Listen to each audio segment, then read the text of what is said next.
جو 10ویں ہیں نا ان کو بلا کے یہیں رکھو. کہاں؟ سامرہ میں. وہ جیسے بچہ ہوگا ہم فوراً زہر دے کے مار دیں گے, ہم فوراً قتل کروا دیں گے. بچے کو مارنا پڑے, تلواریں تیار ہیں, زہر تیار ہیں, ایک سے ایک زہر, ایک سے ایک تلوار.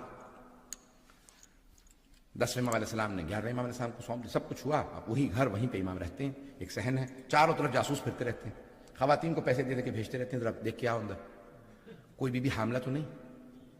اب یہاں ایک رات, یہ گزشتہ رات جو تھی, امام حسن علیہ السلام نے فرمایا حضرت حکیمہ خاتون سے, پھپھی اماں آج رات گھر رک جائیے, اپنے گھر نہ جائیں, ہماری رک جائیے. کہا بیٹا جیسا آپ کا حکم, میں پھپھی ہوں لیکن جانتی ہوں آپ امام وقت ہیں, رک جاؤں کوئی خاص کام یا اعمال کے لیے روک رہے ہیں؟ کہا پھپھی اماں آج 12ویں کی آمد ہے. توجہ, 12ویں کی آمد ہے. تو اب حضرت حکیمہ خاتون حضرت امام علیہ نقی علیہ السلام کی بہن ہے, امام کی پھپھی, امام کی بہن, امام کی بیٹی, امام کی پوتی, لیکن تعجب سے پوچھ رہی ہیں بیٹا کون سی زوجہ کی یہاں؟ آثار تو کسی کے یہاں نہیں ہے. نہیں مجمع ہے یا نہیں؟ تو 11ویں امام نے فرمایا پھپھی اماں نرجس خاتون کے حجرے میں چلی جائیے. حضرت حکیمہ خاتون کہتی ہیں کہ آدھی رات گزر گئی, میرے ذہن میں خیال آیا اعمال تو ختم ہو رہے ہیں, کوئی آثار نہیں. جیسے عام خواتین کو تکلیف ہوتی ہے, درد ہوتا, کوئی درد نہیں, تکلیف نہیں, وہ خود ہی عبادت کر رہی ہیں. مجمع نہیں, ہاتھ میں قرآن ہے, آرام سے اعمال کر رہی ہیں, کوئی تکلیف نہیں, کچھ نہیں.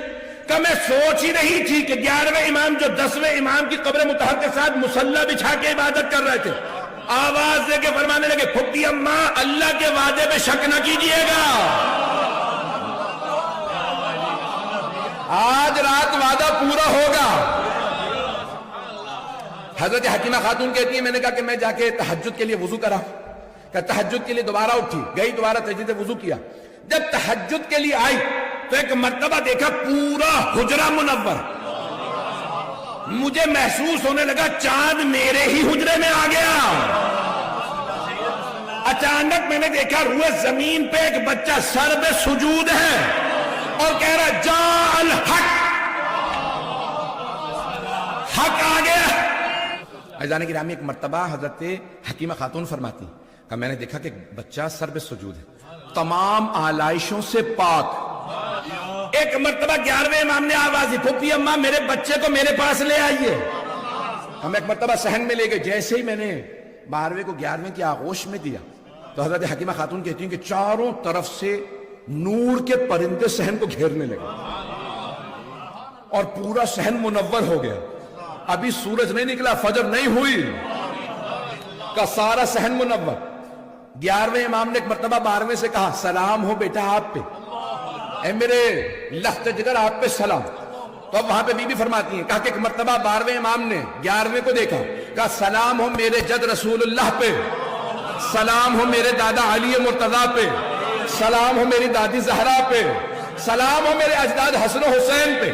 کہ ایک ایک امام کا نام لیا, پھر کہا بابا آپ پہ سلام. کہ چاروں طرف سے وہ جو سارے کے سارے نور کے پرندے تھے اٹھ کے آنے لگے. ایک پرندہ دیوار پہ بیٹھا تھا مسجد کی, بار بار آ کے دائیں کان میں کچھ کہتا تھا.